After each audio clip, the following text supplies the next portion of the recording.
Dana 23.2.2014. godine oko 2 časa u ulici Subotićevoj u Zrenjaninu, pored vozila kojim je upravljao Danijel Radić, u kojem su se nalazila 3 putnika, kretalo se 5 policijskih službenih vozila. Kada su stigli do raskrsnice sa ulicom Narodnog fronta, bez upaljenih rotacionih svetala, na semaforu su sva policijska vozila prošla kroz crveno svetlo. Svih 5 policijskih vozila su bez rotacionog svetla prošla kroz crveno svetlo. Tada je Danijel Radić uzeo svoj telefon i snimio tako njihovo bahato ponašanje i kršenje propisa. Dok su se kretali uporedo istom ulicom, policajci su primetili da ih Danijel iz vozila i dalje snima. Danijel je zatim otišao do kafića Lion Pub, a za njim i svih 5 policijskih vozila sa najmanje 20 policajaca. Tražili su od njega telefon da izbrišu snimke, na šta on nije pristao. Pokušali su fizički da Danijelu otmu telefon iz ruke. Kako nisu imali osnova za takvo hapšenje, da bi se pokrili, iako im je on poznato lice, zatražili su od njega ličnu kartu na uvid. Danijel im je na to postavio pitanje šta je razlog njegovog legitimisanja. Ništa mu nisu odgovorili, fizički su se bacili na njega i dvojica policajaca su mu napravili poluge na rukama, kao nekog ukorelog kriminalca. Na očigled svih, na silu sa savijenim rukama u ramenima, odvukli su ga u službeno vozilo. Iako je Danijel sve vreme od bolova zapomagao da će im dati ličnu kartu, nisu se obazirali na njegove nemoćne vapaje. Bacili su ga na haubu službenog vozila i 3 puta glavom ga udarili o haubu. Dok su ga tako udarali, govorili su mu pozdravi i poljubi kiss Danu. Dok su Danijelu udarali glavu o haubu, vikali su pozdravi i poljubi kiss Danu, što se odnosilo na njegovu majku. Zatim su ga bez reči na silu ubacili u maricu i odvezli u policijsku stanicu. Pokušao sam da snimim mobilnim telefonom to nasilničko ponašanje od strane policijskih službenika, ali me jedan policajac sprečio u tome i udario me po ramenu. Prizor je zaista bio stravičan. Pozvali smo Danu koja je došla u pidžami žena. Žena je zanemela kada je vidjela skoro 20 policajaca. Ja sam zaista i dalje u šoku. Danijela znam skoro 4 meseca, on je dečko za primjer i alfa i omega je u televiziji.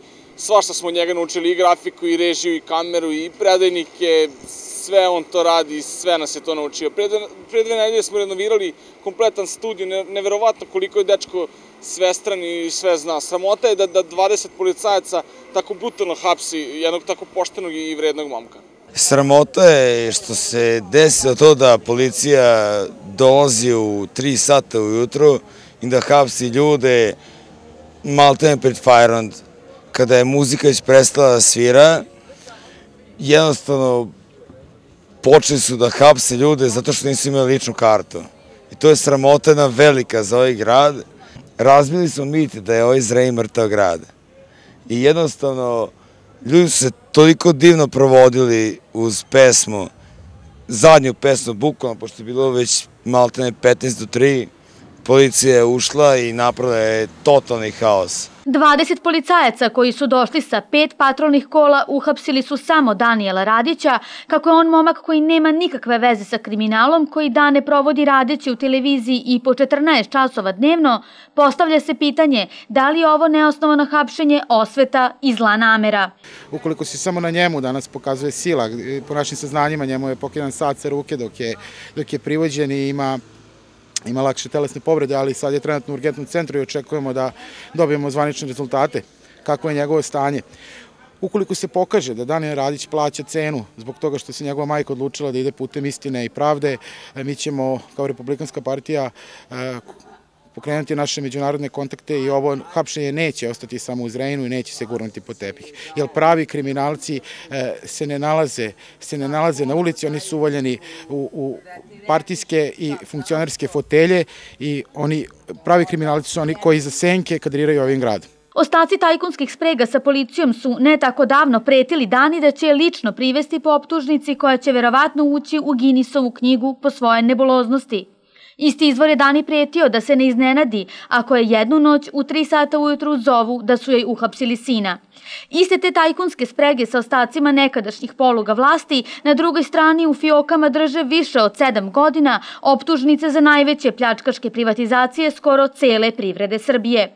Izvinjavamo se onim policajcima koji odgovorno rade svoj posao, a koji nisu u sprezi sa tajkunima, ali ujedno skrećemo pažnju roditeljima da savetuju svoju decu da u većem društvu izlaze u grad, kako ne bi doživeli da ih zlostavlja i hapsi policija koja bi trebalo da bude u službi građana.